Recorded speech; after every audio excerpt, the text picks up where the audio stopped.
Susan Neubauer, for those who don't know me, and I'm the president of the Mitzvah chapter, at least for another month or so. Elections are coming. I'll be glad to hand over the reins to someone else sometime soon. It's been 3 years already.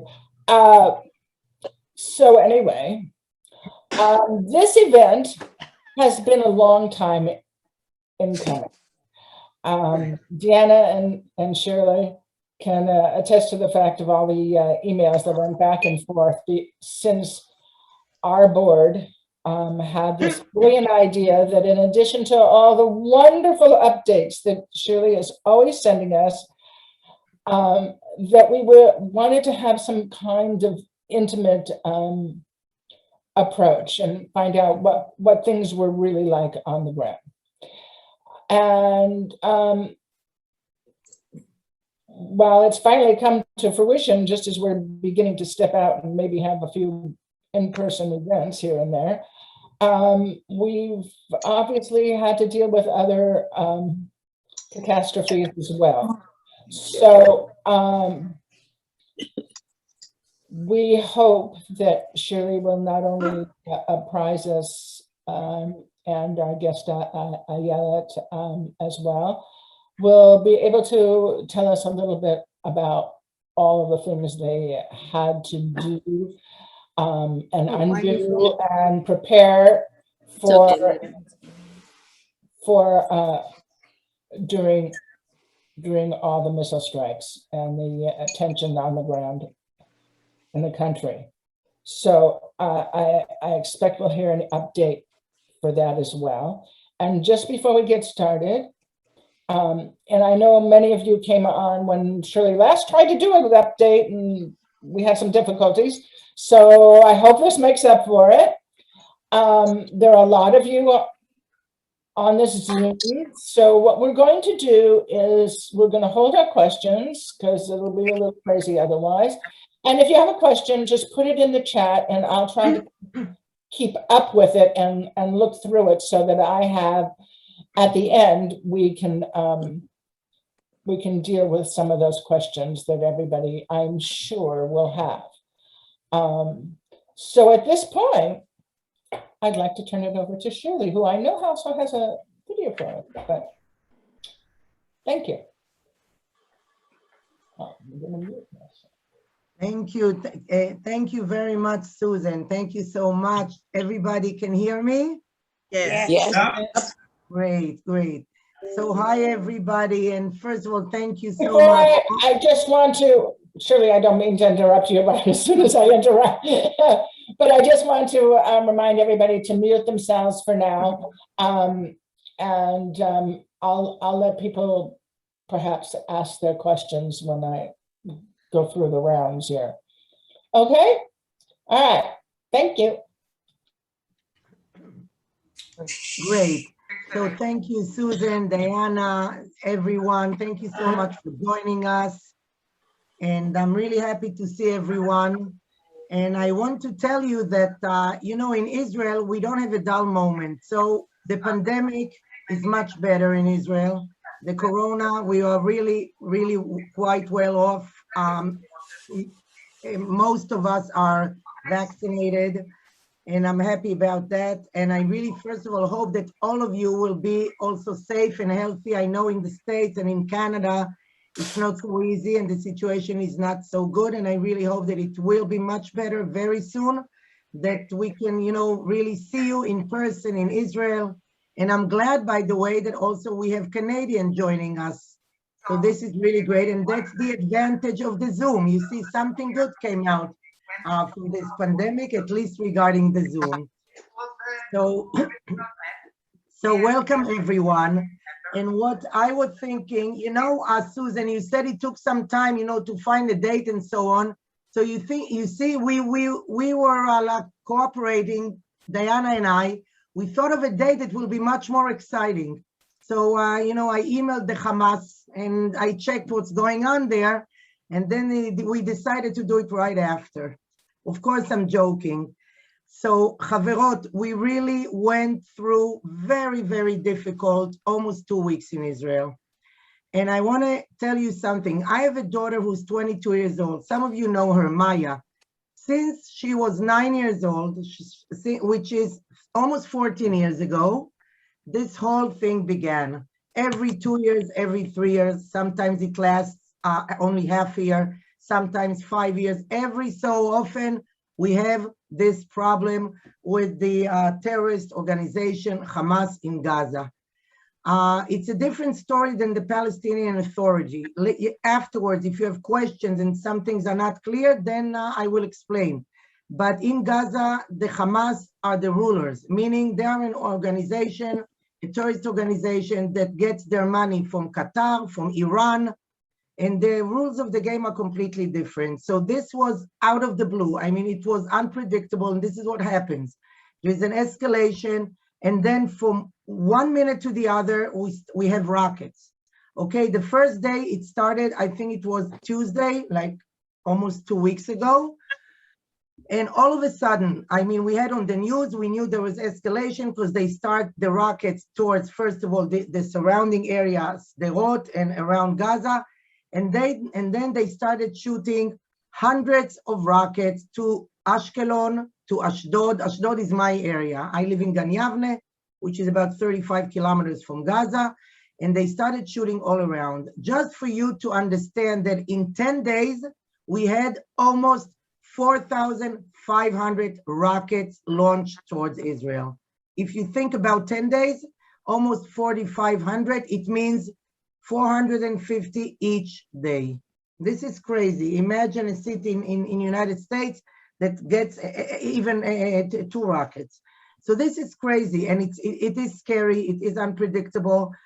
I'm sure you saw it on the media. I don't have, to elaborate, but actually in my area, you could barely leave home. If I drove to the office, I was scared. I drove quickly to try to get out of the range, at least of this area, even though they reached Tel Aviv, but in Tel Aviv, it was not as bad.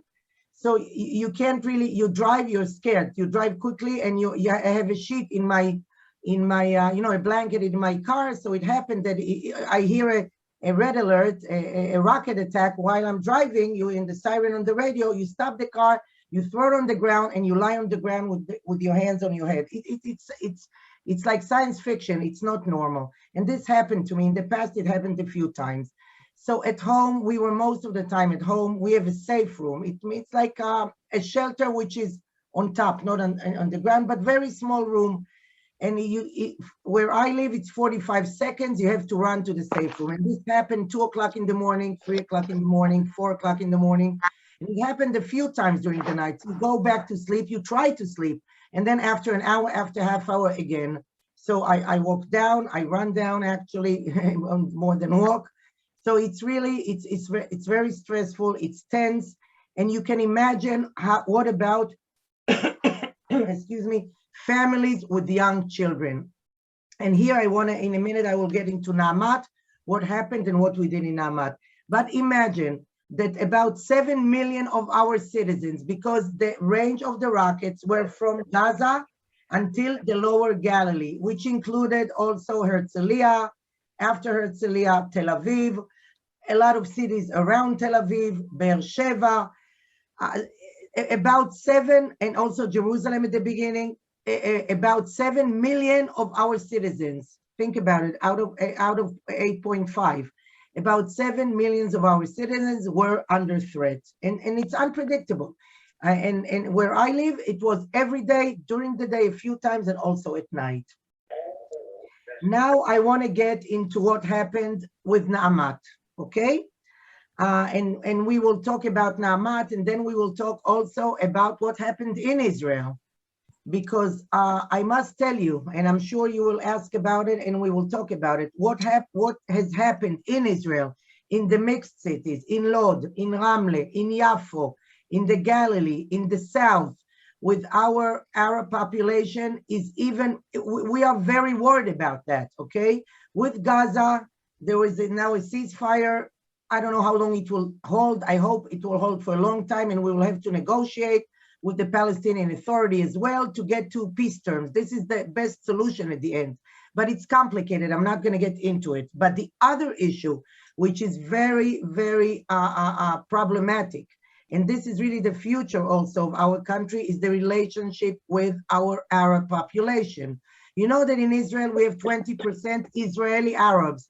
Don't make the mistake, they're not Palestinians. They don't live in the West Bank. I'm talking about Israeli Arabs that live in Jerusalem, in Yafo, in Lod, in Ramle, in the Galilee, in a lot of villages, in Nazareth. You've been to Israel and you visit and you know, and you know about it. And you know that Na'amat gives services to all the Arab population in Israel. We believe in coexistence, we believe in equality, and it's very important for me to emphasize. Now, let me tell you what was the situation in Israel during these 2 weeks with our daycare centers, for example. We had to close our daycare centers at the range of the rockets, which means that 115 daycare centers were closed. Most of our daycare centers, that's out of 180. So 115 of our daycare centers were closed. For example, in Akko, which is a mixed city, we had to close not because of the rockets, but rather because of the tension between the Arab and the Jewish populations. We had to close it for another reason. 8,000 children stayed at home. During these 2 weeks, 8,000 children stayed at home. And you remember in the past when I used to tell you and send you stories about the children in the surrounding area of Gaza, and also in Ashkelon, and this time also in Ashdod. If you can imagine young children, they were terrified. They cry, they can't sleep. There is always post-trauma after such a situation. There is no question about it. The question is how long it will last and how can we treat it. So this is something that you will ask also Ayelet. She will relate to it. We do it a lot in our daycare centers with our caregivers, with the parents, with the children. We have a lot on our plate regarding, treating the children and giving them love and support, and for them to feel safe again when they come back and when they come back to the daycare centers. So the situation with the daycare centers, Ayelet will elaborate, and she will also tell you if you have some questions about the pandemic, because it was it was really a very difficult year. No. Somebody is on mute. Good. Okay. So I'm saying at the daycare centers also during the pandemic, we had a lot of difficulties. It was a really very difficult year and very challenging. Now I want to tell you just in brief regarding our other services during these last 2 weeks and what's going on now. Our Glickman Center for the treatment of violence in the family, treatment of domestic violence, right now it's almost full. During the rockets and during what happened with Gaza, we do have a safe room there, but the problem is with the children. We have now 18 children at the shelter. These children, as you understand, have a lot of problems besides all the problems with what happened lately. So this is on top of their problems. So just this morning, I spoke to Yael, the director of the shelter, and she told me that I think there is a lot of noise, Diana.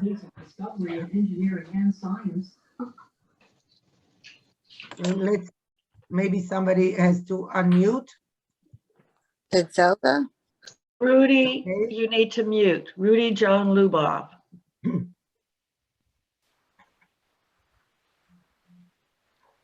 Okay, so at the shelter, as I said, I spoke this morning to the social worker, the director of the shelter. There are a lot of problems with the children, as we thought would be, because they are much more afraid now. They're much more afraid if the rocket will come again, if the red alert will be, because this woke them in the middle of the night, and they have their own problems from their background. So we have to give now special therapy in addition to what we do to the children at the shelter. And it's very difficult, but we have all the tools and we will do it. Also in our technological schools, it's not easy because during the, during these 10 days, all the schools were closed, okay? And they learned from distance learning like we did during the pandemic.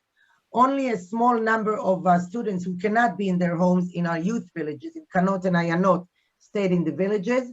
But as of now, when all the schools returned to study within their school, let me tell you what is happening, for example, in the school in Jaffa.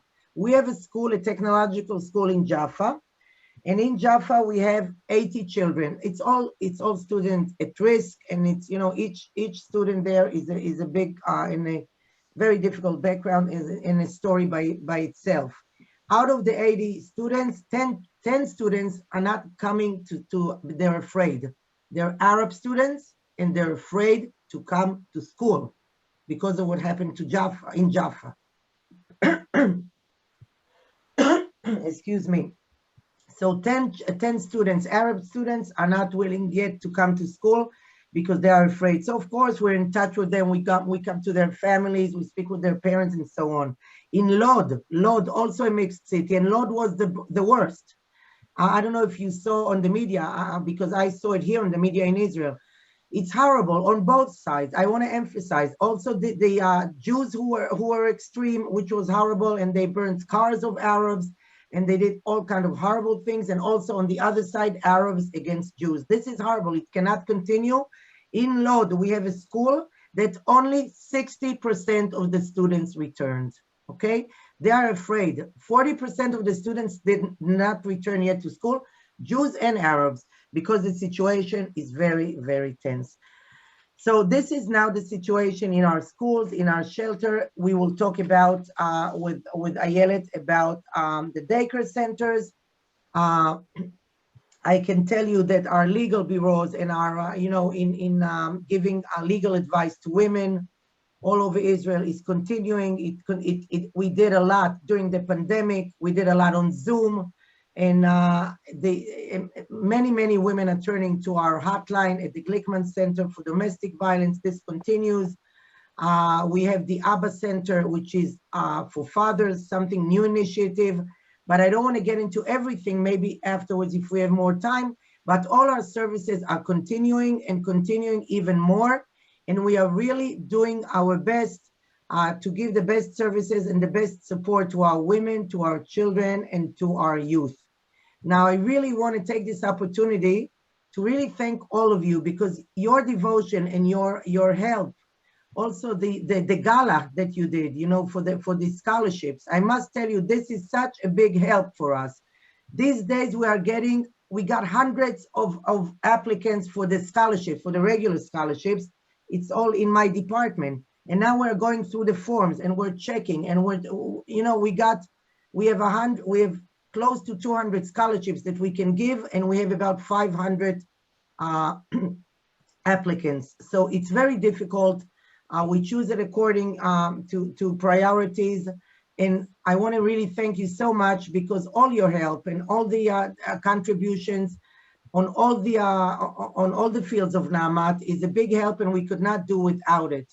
And we're really proud of it, and the scholarship fund and our PhD recipients. So this is really your project, and Naamat USA and Naamat Canada, and we really thank you so much. And all the renovations in daycare centers that we are now planning for the summer, and at the Glickman Center, all the help to all our services is utmost appreciated and really very crucial. So I really want to thank you on behalf of Chagit, also on behalf of all of us, and we really appreciate it very much. So what I want to do right now, and I think that would be appropriate, let's do something that will give us, you know, a feeling of optimism, and then we will hear Ayelet. What I want to show you is that a short video that we made just these days, okay, just like last couple of days, of caregivers in our daycare centers. We have caregivers, we have about 3,000 caregivers in Naamat daycare centers. We have many Arab caregivers, I think at least 30%, okay? And they all work together in coexistence and in you know, helping us. I don't know the exact number, but it should be, I think, maybe 20%, but a lot of Arab caregivers which give all their love and all their caring to our children, and we work together, and they are really like a big family. And I want to show you a short video that that we just made. which really shows, and I will explain to you the main words that are there. It's talking about partnership and brotherhood and coexistence and peace. Diana, put it for us. It's a short song, very optimistic song in Hebrew. Let's see it together, and then we will hear Ayelet, and we will have time for questions and for comments and for whatever you will want.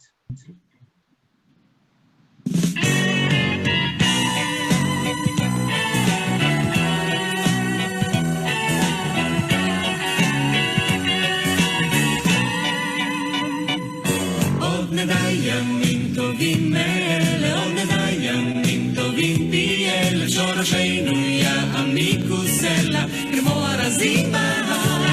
עוד נדע ימים טובים מאלה, עוד נמתיק מימיו של ים המלח בשדה ירוק, אחר השלג באשת בלב מדבר.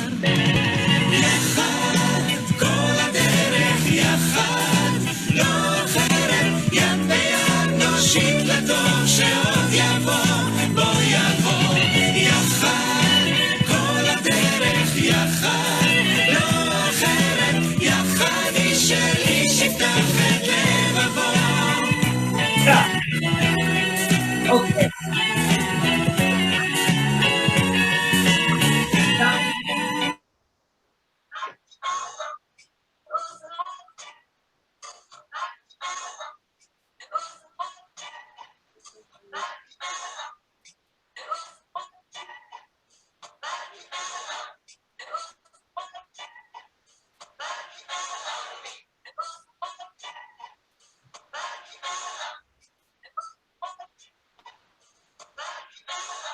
Wow.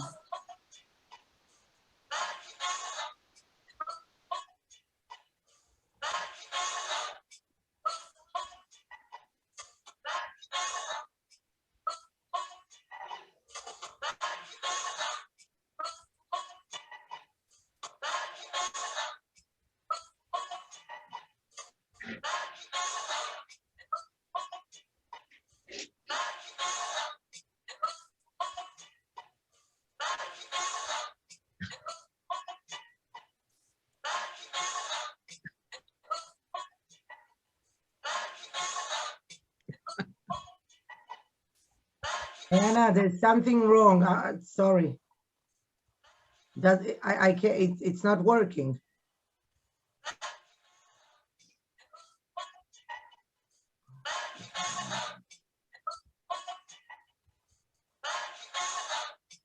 Okay, stop. If it's not working, let's stop it.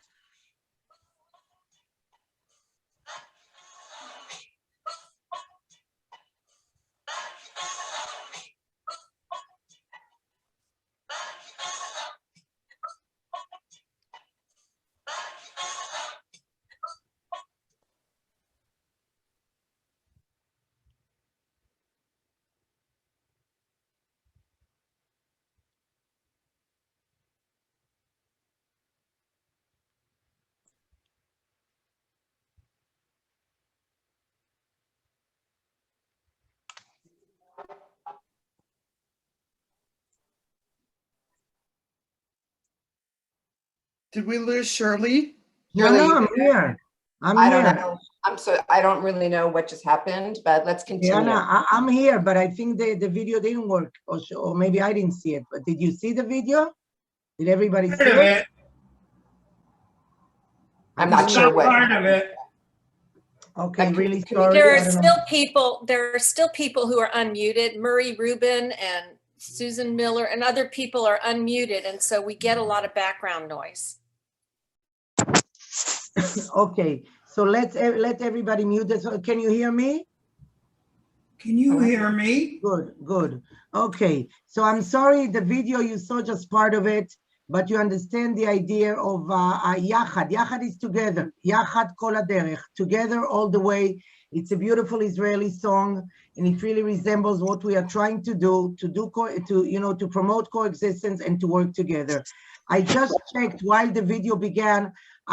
We have about approximately 15%, between 15 to 20% caregivers who are from the Arab sector. They could be Christians or there could be Muslims. They are all Israeli citizens. I'm emphasizing all of them are Israeli citizens, no Palestinians. About 15 to 20%, maybe more towards the 15%. And we all must work together, and we are all working in full partnership. And as I said, all our services are given to both Jewish and Arab, also at Glickman, in our legal bureaus, and so on. So what I would like now is really to introduce Ayelet. Ayelet is the director of the Dizengoff Daycare Center in Tel Aviv. It's a project of Naamat USA. Naamat USA funded all the equipment there a few years ago. Beautiful center, full. Ayelet will tell you about it. It's on Dizengoff in Tel Aviv. And I really invite all of you when you come to Israel to come to visit the center. And I want to tell you that Ayelet is unique. She's really great. It's not easy to find a director that speaks English, and she's great, and she has a lot of experience. And now, Ayelet, you please tell us about the center and about what we went through during the pandemic and during these last few weeks, 2 weeks. Okay, so hello everyone. Actually, I wanted to apologize because my English is not as good as Shirley's. I'm not used to speaking English, but okay, I'll manage. So I run the kindergarten in Dizengoff Street in the center of Tel Aviv. We have 82 children altogether that are divided to 3 groups, classes as we call it. The small babies, the young ones, and the grown-ups, because they are only 2.5 years old, but this is the name of the class. We have, we have 15 staff members that are Jewish women, Arab Christians women, and Arab Muslims also that are coming from the north of Israel to work with us. And we are like one family, and it's very nice to see that we can work together in peace and with love. And even though, I mean, what the situation that was here in Israel, we continue working together. Now we came back to work, and everything, I mean, with the staff members, it's the same. It's like it was before, and I'm very glad to say that. Okay, so this year was a very different year than any year we had, because first we had the coronavirus, the COVID-19, that forced us to close the kindergarten 3 times, because we had here Segel, Amila? A lockdown. Lockdown. 3 We had a lockdowns. lockdown. Yeah, 3 times. So we had to close the kindergarten and then open it again. And then when we thought we are over it, then came the military operation, the guardian of the walls, and we had to close the kindergarten again for almost 2 weeks, for 2 weeks. It was the 4th time. So, as we all know, children, especially these ages, they are very young, they really need the routine and the stability in their life. All of us need, of course, need it, but the small children, it's very important for them. so this was a problem for us, for them and for us, because each time we opened the kindergarten, it was like starting from the beginning. We had 2 weeks after we started the year. We start the 1st of September. In the 15th of September, we closed the kindergarten. It was only after 2 weeks. And it's not enough time, of course, to get used to being in the kindergarten, to the staff members. So it's a big challenge. In the Corona time, we had a few challenges, few difficulties that we had to deal with. First of all, the parents were not allowed to get inside. And imagine a small baby that cannot, I mean, his mother or father cannot get inside with him to sit a little bit for a while. And just, they had to just, you know, give the baby to the caregiver, Metapele, caregiver, and walk away. So of course there was a lot of cry, and it was not easy, but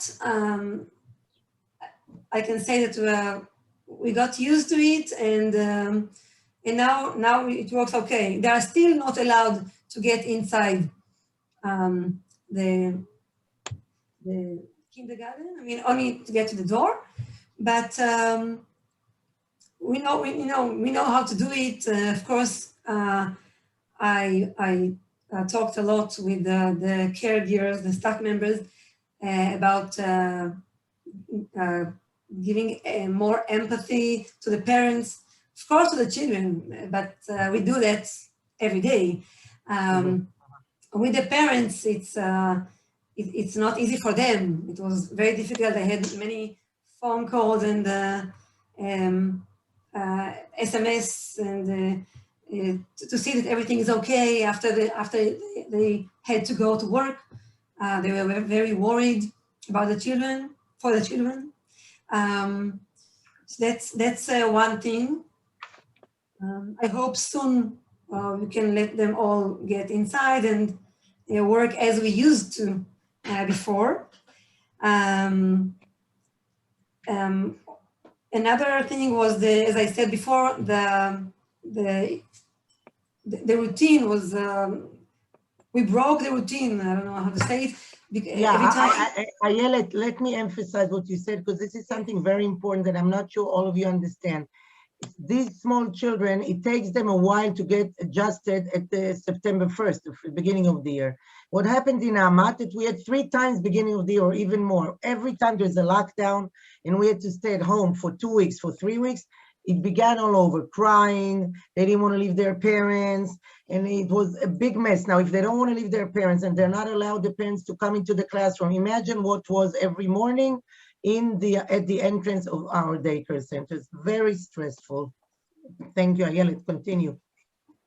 Okay, and I remember I also had to stand at the door and let each time only one parent could get inside, and then another one. So it was very, and also for the children, it's not, they wait outside like in a queue, and it's more difficult for them to start the morning this way.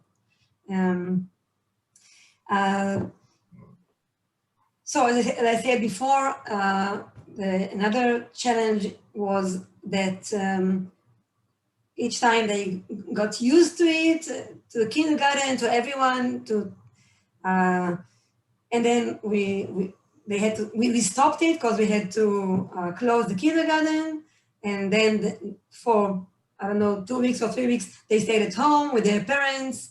And then another change to come back to the kindergarten. This is very difficult for children these ages. in their early years. That's it. What was very important for us to do was to keep in touch with them as much as we could. We did that by sometimes by Zoom meetings, and not with the babies, but with the grown-ups. We made some video clips with songs and stories for the parents. I know the parents let them see that actually like in a loop again and again and again. They're asking to watch the video again and again. And this helped us to keep in touch as much as we could, as I said. I want to add something about this.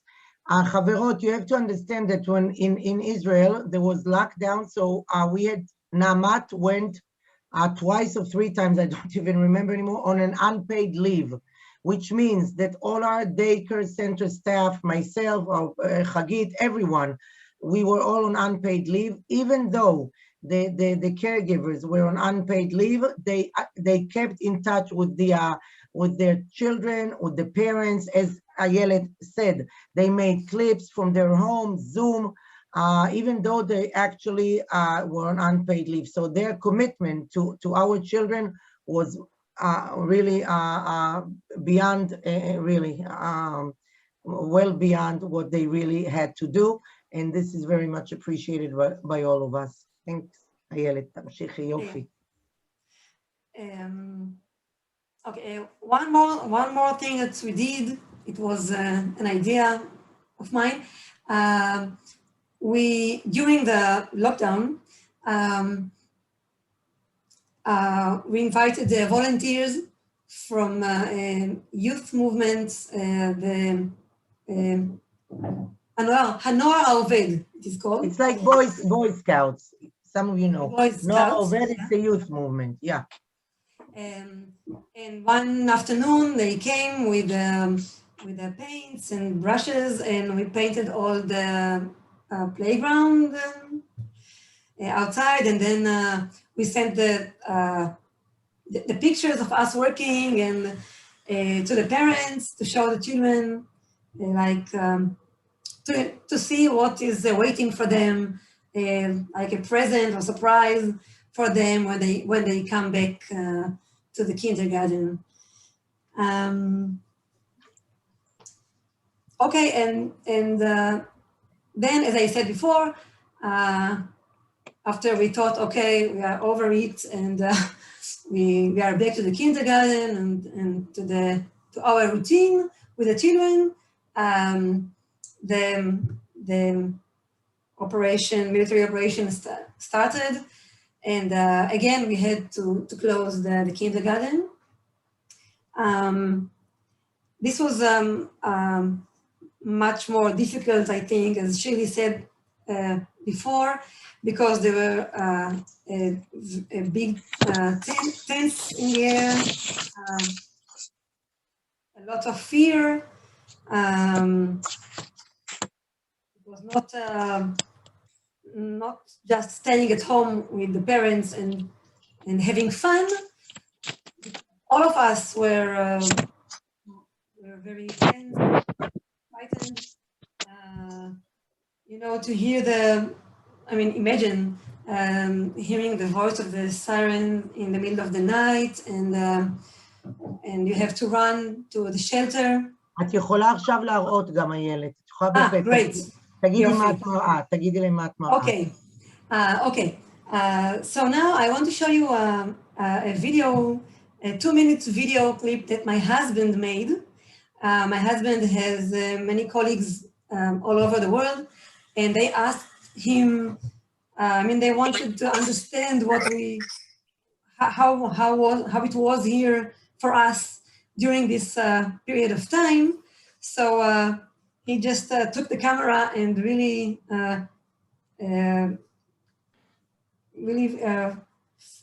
made the film in a real time. So you can hear the siren and you can see us running to the shelter, and I hope I'll manage to do it. Diana, Ayelet is a co-host, yes? Okay.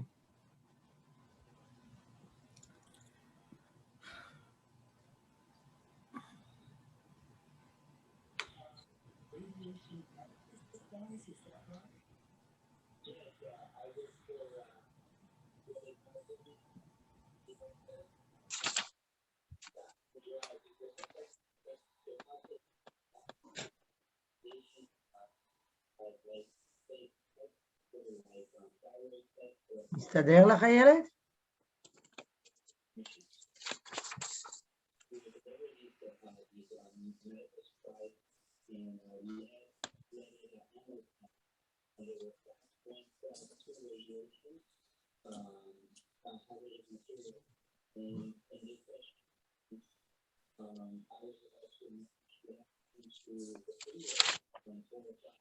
לא הולך, איילת?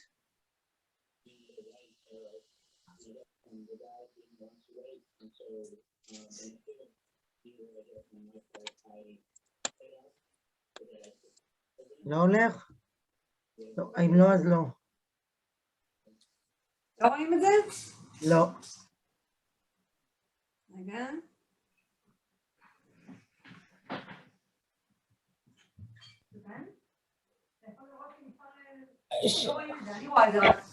Someone had suggested that.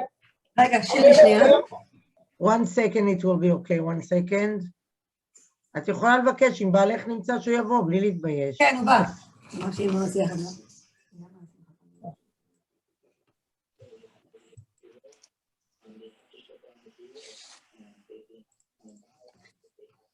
Hello.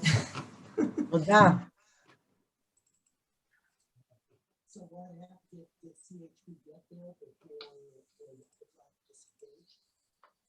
You can see our screen now, right? Yeah. בסדר גמור. יכול להפעיל, זה מצוין, אתה יכול להפעיל. שנייה, אני רק רוצה שישמעו את זה גם. אין בעיה, מעולה, לאט לאט. תודה, מעולה. Can you see the video? Yeah.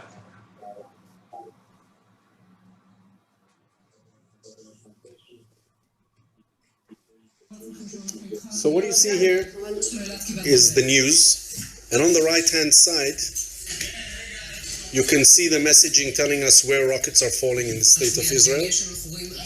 This is a barrage, and I'm looking at it and I can see that it's moving from south to north. That means that within a few minutes or seconds, we start hearing the first alarms here in Tel Aviv. Okay. It's 1:14. The alarms have started here in Tel Aviv. In the morning, 1:14 in the morning. We're going to lock it down.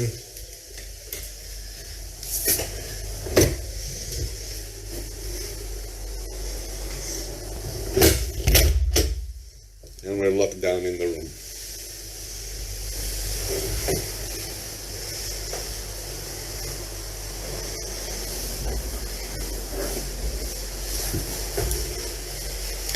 See you on the other side.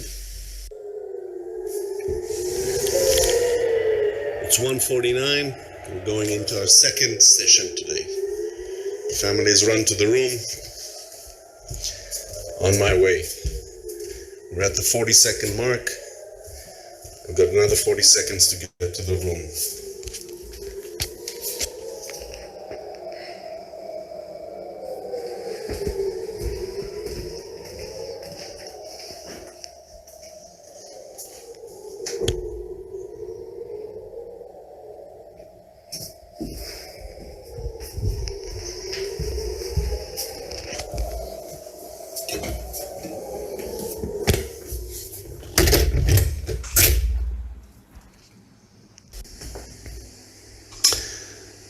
So we've just closed ourselves in the room here. About a minute ago. This is our second time tonight. And you can hear the booms outside, which means that Iron Dome is now bringing down some of the rockets that have been shot up into our area. An interesting night tonight. Bye. 1, 2, 3, 4, 5. So it's 2:30 in the afternoon. We're in the office. Alert has happened, and we're running outside. We'll get there in a few minutes. We have seconds. These are the people in the office that are moving in.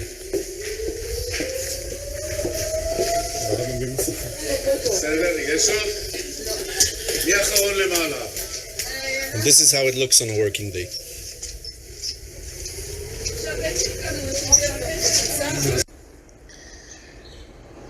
I tried to provide a personal experience of the events that happened on the 12th and 13th of May. So you could see how it looks not on TV or on the news with all the propaganda from any side, but this is how it looks for a real citizen that has to be with their family and their business on a working day. Saying that, you can see that in all events, everyone is calm, people are resilient, and they know what they have to do in order to give the government the time they need in order to defeat this vicious enemy that continues attacking civilians. Anyway, I'll see you next week on the business side.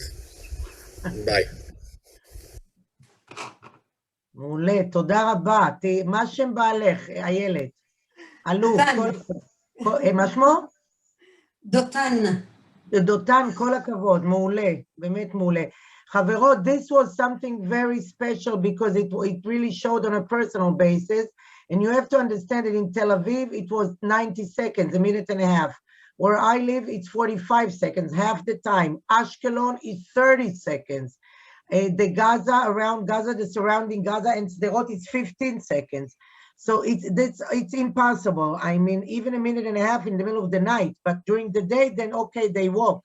That's in Tel Aviv. Other places, we run. So you have to understand it's not a normal situation.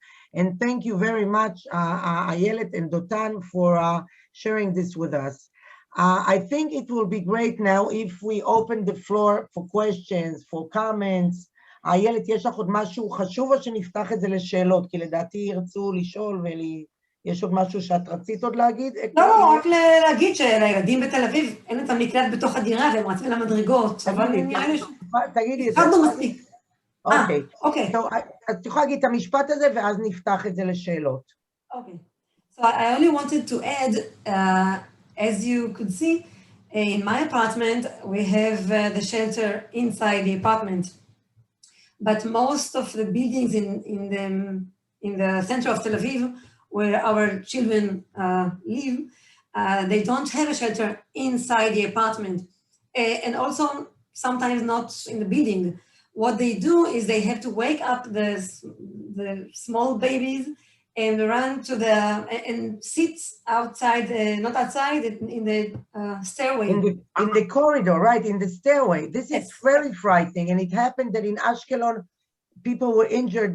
We had casualties also, but this is what they asked to do. If there is no safe room, you run in the staircase. And there are many houses, many apartments in Tel Aviv, in Ashkelon, in all areas that don't really have safe rooms. And one of the things that the government is now promising, but all a matter of budget, to really add safe rooms to all the apartments all over Israel, not only in the surrounding Gaza. Yofi, great. Ayelet, thank you so much. You're staying with us. And Diana, I think, and Susan, I'm sure you have some questions or comments or concerns. We are with you, and, you know, whatever, if you want to ask questions, then let us know and we will do our best. Okay, we didn't get too many questions in the chat, so I'd like to start off. One was the most important, I think, is what is needed from Na'amot USA, and what can we do to offset some of the extra issues that we have going now. I'm thinking what wasn't made clear at all, I just want to check in, is to what extent there were any physical damages to any of the centers. So Shirley, you might answer that, and then leap on to what you need from Namat USA and Namat Canada, because I know you're there too. Okay, let's start with that. I'll answer that. And then there was another question which I saw in the chat that I would like to relate also regarding this situation between within Israel, between the Arab population and the Jewish population. So first of all, Susan, to your excuse me, to your question, actually, whatever you are doing and whatever you have, what? No, nothing. I just saw Susan's chat question. Whatever you are doing and whatever you have done, and I really want to salute all of you. And you know, this is something that is not taken for granted by any means, that you all were able to continue and support Namat and do all the Zoom meetings and all the programs and all the tour, the virtual tours, and this activity and the other activity, and our meetings, our joint meeting, me with you, with Canada, with the United States, I did with Brazil, I did with Mexico. I mean, this is something that we really appreciate so much, and it helped us all to continue really as a movement, as a big international movement, to support what we need. Now, what you have been doing, this is what we have to continue, because we must renovate the daycare centers. All safety features, we don't wait for something, for an operation from Gaza to maintain our safety features. We take care of it. We always, you know, I know that you helped us also with a shelter in Kanot back then. I have to check, because maybe we need an additional shelter in Ayanot. If so, I will let you know. This is our other youth village, because I heard something that they are missing, and we have now new regulations that we have to make even stricter, even more safety features, because every time, you have to understand, every time the rockets from Hamas become more developed, what was a few years ago is not what was today. Now, because in these 10 days, they were able to launch many rockets at one time. They were much more dangerous. They had much more, I don't even know how to say this in English. They had much more fire within them that exploded, okay? היה להם יותר חומר נפץ. איך אומרים חומר נפץ? Tal, how you say Chomer Nefesh is explosive, okay? They were much more dangerous. So we are keeping up all our safety features. We have to maintain them. Then all the help is very much appreciated. Now, regarding the renovations to the daycare. Explosive, Shirley. What? Explosive. Yeah. Explosive. Right. So, yeah, thank you, Tal. Thank you. So, Chaverot, to your question, if you continue to do what you do, this is what we need. And it's very important for us to feel. It's very important for us to feel the solidarity. Marta, you have to unmute. You have to mute yourself. Hi, Argentina. Yes. Yourself. Thank you. Yes. Thank you, Marta. Just mute yourself. Thank you. So, Chaverot, I really hope we are really planning to hopefully to have at the beginning of 2022. I don't know yet the date. I don't know exactly, maybe February, maybe January. I don't know now, maybe March. We are hoping that the pandemic will be much better at your end. I know North America is better, but Brazil is horrible and Mexico is horrible. So we are waiting to see what will be, and hopefully we want to plan to celebrate 100 years, 100th anniversary of Naamat, to have an international convention like we had in 2015, to have at the beginning of 2022. This is our goal, and this is what we want to do. And the most important, that you continue what you do, continue to strengthen your movement. It's not less important to empower your movement, to try to get more new members I know it's difficult. And also to develop your young generation, which you are doing and continue to do it. And let's hope that also in 2022, you'll be able to send leadership seminars to Israel, like it's always been done. So we have to continue in what we are doing. If there are specific things, I will let you know. And if there are more questions, somebody I saw.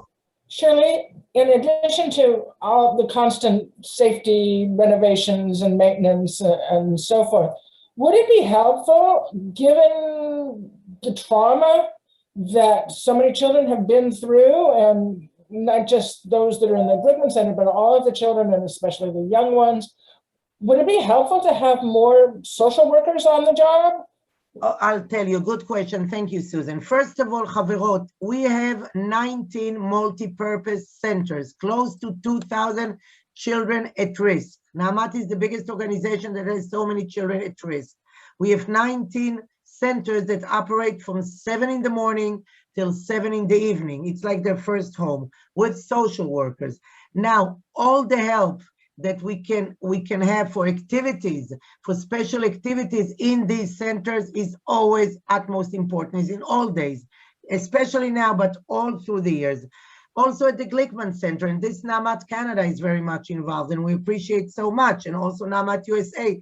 Activities for the children, yes, we do special therapy with dogs, we do special therapy on different, in different activities. And this is something that is always lacking of budget. Also, at the Glickman Center, we do psychological, how do you call it, a test to see what their situation is. So Therapy. This is something that Evaluation. Evaluation. Testing. This is the word. This is the word I was Testing. looking for. Exactly. Psychological evaluation. This is something that is also very expensive. It's at least 2,000 Israeli shekels for each child, which is like about $600. So all the help, it depends on your groups. It depends what your women are connected to. If they want to do for a daycare center renovation, it's very important, very much appreciated. If something that attracts them is more to children at risk, we need also all the help for special activities, also for our students in the high schools, for youth at risk, at Kanot, at Ayanot, at our youth villages. So the range is very, is very large and very, you can, different things. And if you turn to Diana, Jen in Canada, to Vivian, to your president, then we can, we will fit ourselves to what your groups connect to, if you understand what I'm saying. Our needs are really tremendous in all fields. And therefore, we appreciate all the help and all the support that all of us are doing for Naamat. But I want to relate, somebody asked about the situation between Jews and Arabs in Israel. What was the question? I saw something on the chat. I think it was Susan Isaac's question. There's unfortunately, Israel is continuously losing the PR battle, but the question. I remember now. Now I remember the question. I remember it. About equal pay. Yeah, I just remembered. Susan asked. Susan, you asked? Yeah, Susan Isaacs. Yeah. Susan Isaac. Okay. I will try to answer as best as I can. Chaverot, let's begin with this. As we have 20% of our population is Arab population, 20% Arab. Now, out of the 20%, we have 80% Muslims, 20% Christians. Okay, usually the Christian minority within the Arab sector is usually more intelligent and less extreme, much less extreme. There, okay. Now, let me begin one basic things that all of you really must understand. When we talk about the extreme and when we talk about what happened, you have to understand it's not the majority. Really, it is not the majority of the Arab population. Okay, the majority of the Arab population, I like our caregivers, I like many families that I know, like my colleagues in Naamat, they want to live in peace, they want to grow up, they want to raise their children, they want to make good living, and they want to enjoy life like most people want. The problem is with the extreme, and this I want to relate to. Now, all the Arab population in Israel get the same rights, meaning they get social security benefits, they get health funds, they get everything that I get, they get everything like all the Jews. But their complaint is that in some of their cities, it's not developed enough, and this is true. We have to develop it, not in all cities, but there are many cities that have to be more developed in terms of transportation, in terms of standard of living. This is something that we have to invest more. I'm not saying that the Israeli governments, and I'm not going into politics, really not. Israeli governments, all Israeli governments invested in the Arab sector, but not enough.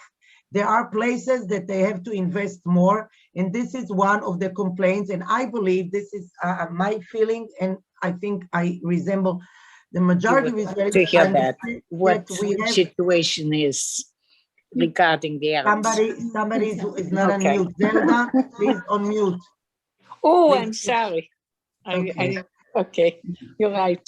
So, Chaverot, so we do have to invest more in some places, but then on the other hand, it's a matter of education, like everything is. Therefore, in Amat high schools, in all our daycare centers, and this is in all the schools, we do have to educate for coexistence. It's being done. There is one problem that I want to relate. In the last, and this is actually, I'm telling you frankly, this is my personal opinion. I know that I resemble many Israelis, but not all. So I don't want to say majority or not.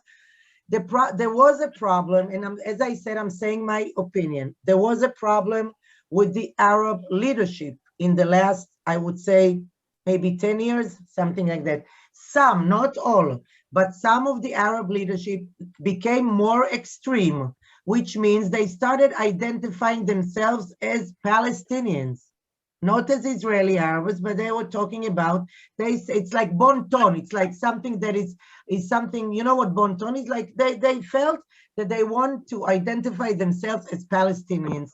Frankly, this disturbs me very much because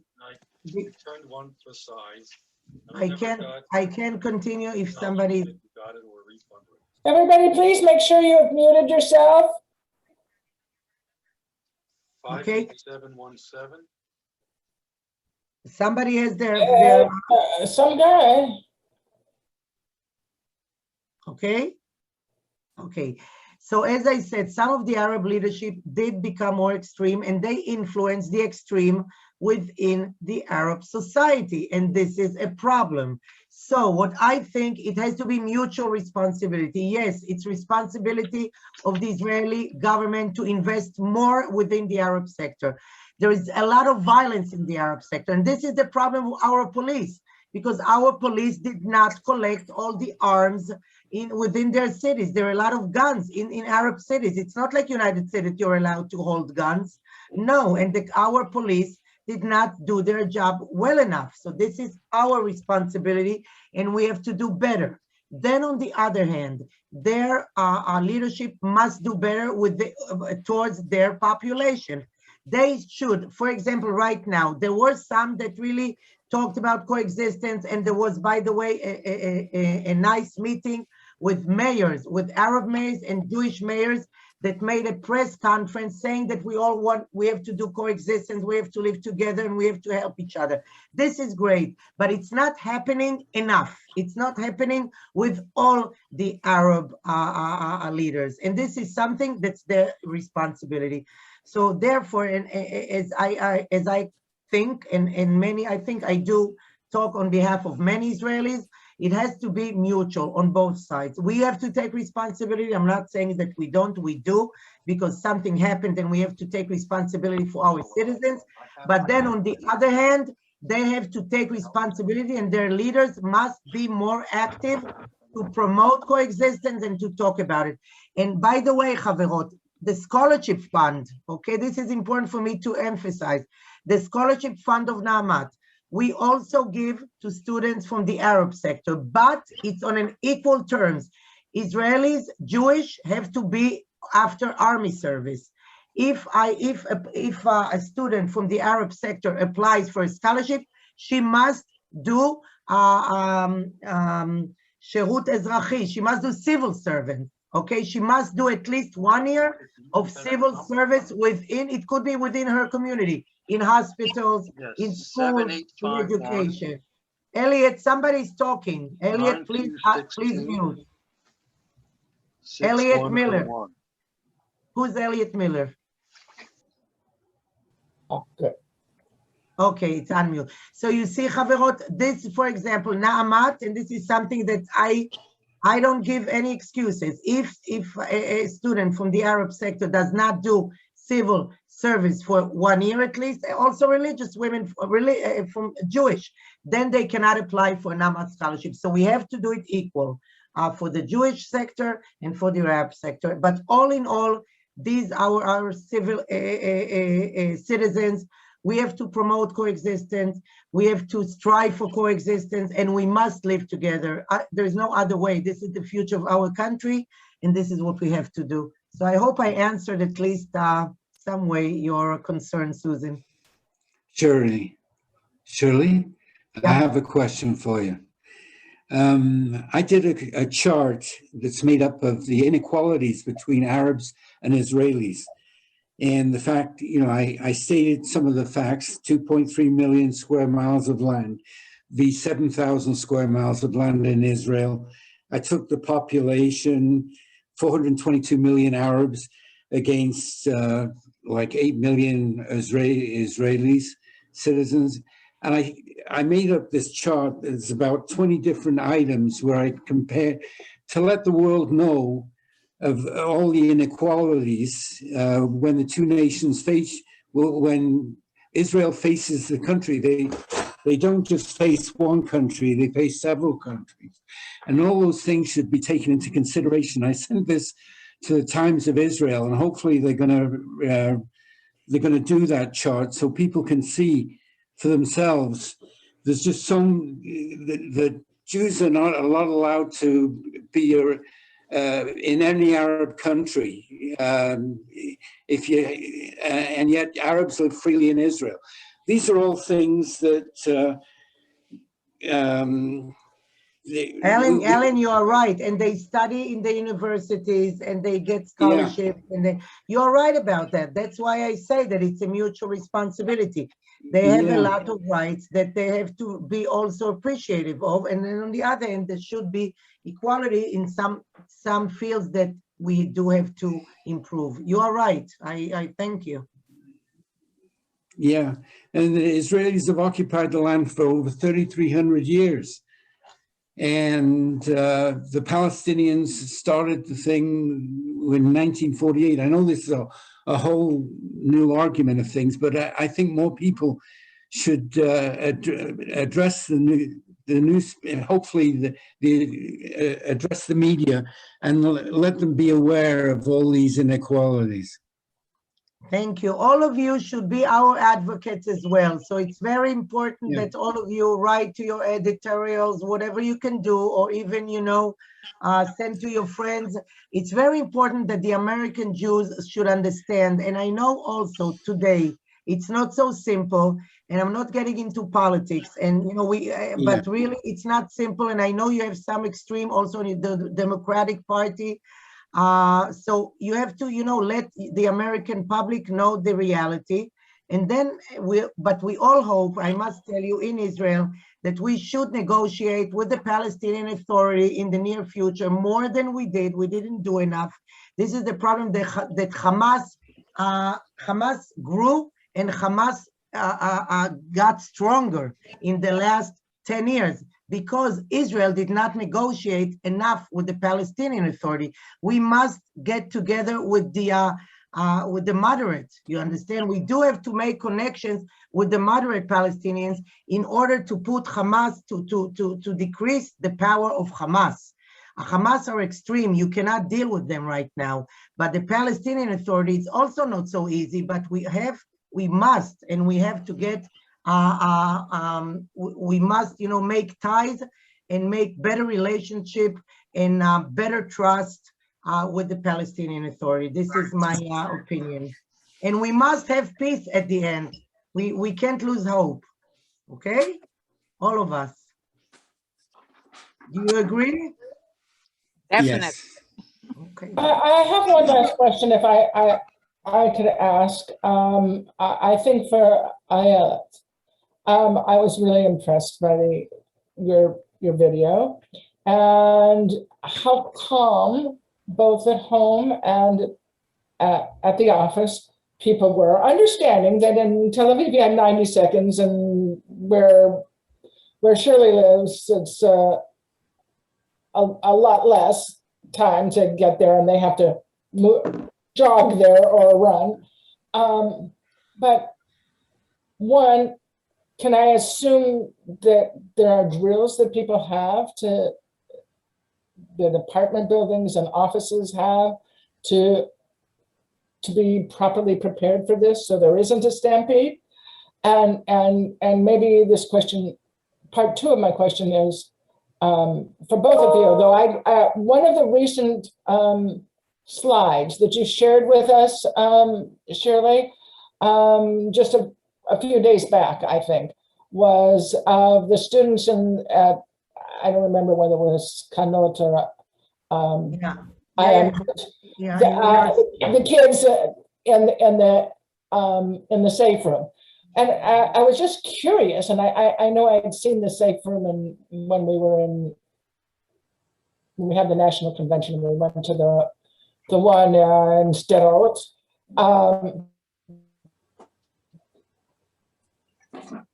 It seemed to me that the picture that you showed of the kids in the safe room, it seemed like it had windows, and that seemed to be, to me, a little. I'll tell you, Susan, yes, in a safe room, you do have, and many of you visited daycare centers and also our safe. In a safe room, you do have a window, but the window has on the outside special safe out of like iron. Okay, it's not a regular window. It's not a regular window. And also the glass is completely, it's bulletproof, and it's something thick. The walls are made out of concrete. It's safe. Now you never get used to it. You ask if you don't get used to it, even though you do it back and forth. But it always comes at a time. Sometimes I cooked something, and then all of a sudden, so I close the gas and I run. We had 45 seconds. So you never get used to it, and you never can, practice for it. You just, you just do it, and you do whatever you need. And it's scary. Yes, it's scary. Even if you're in the safe room, it is scary because you hear bombs all around. I heard at one night there were 5 intersections above my town of the Iron Dome. So you hear a bomb and again, and it's very, very loud, very, very loud, even though you're in the safe room and everything's closed. But yes, it's scary. But we went through it, and we're okay, thank God. Okay, have any questions before we? Yeah, I just wanted to mention that I sent my chart to Namat, and you should have a copy of it. I know I'm getting questions on the chat now. I was just going to try and reply back, but I'm more than happy to send it to you again if you haven't got it, to anyone who wants it. Okay, great. So I really want to thank, first of all, Ayelet, Toda Rabba. It's a very hard work in daycare centers. Director is very hard. The caregivers from early morning till afternoon, long days. We are really, all of us are doing the best we can in Amat. For us, actually, it's almost 9:30 at night. So I want to also let Ayelet get some time and some sleep before tomorrow, another long day. And we really appreciate that all of you joined us, and I hope that we answered at least some of your questions and concerns. And just continue what you are, continue to be what you are. And we feel, and I feel so great. I must tell you frankly that after a meeting like that with you, I tell the board members, the executive Naamat, and my colleagues, I love it. It's great to see all of you, to really feel that we're together in this. And I really hope to see you very soon in Israel. So Thank you so Shirley. much, and a big hug to all of you. Yes, Rebecca. Shirley, thank you to you and to Ayelet and to all of you for an amazing, amazing Zoom meeting. I think it makes us so secure to So be close together. and all our heart goes to you. And one last thing, could you send us the video that we could not see fully so that we can see the recording and show it to our Ayelet will members? send it to me, and I will send it on Amat News. I will send it to all of you. Okay. Oh, sure. Yeah, one last thing. There's a there was a Caroline Glick from addressed the European Council, and she gave an excellent argument for Israel. I'd like to send it directly to Namat, so you've got a copy of it. But it's a very forceful argument on she quotes the resolution about organizations in the UN that are contributing to Hamas, and it's the best argument I've ever seen. So I'll send it to you directly. Thank you very much. Can you give me your email? Diana will give you. Diana will give you my email. Okay. And yes, you can send it to us, and we will appreciate it very much. Okay, thank you so much. Everyone. And Shirley, because I know it's late in the evening for you, and you deserve time with your families as well. It's still before lunchtime here in Los Angeles, where keep safe. And I'm so grateful that from Mexico and Canada and Argentina, I understand too, came on board. So, and I think this event more than made up for the one that kind of fizzled due to technical difficulties. So keep safe. Thank Keep you safe very and much. healthy to your Thank family, you, everybody. to everybody. Thank you so much. And it was wonderful. Thank you very much. Really enjoyed it.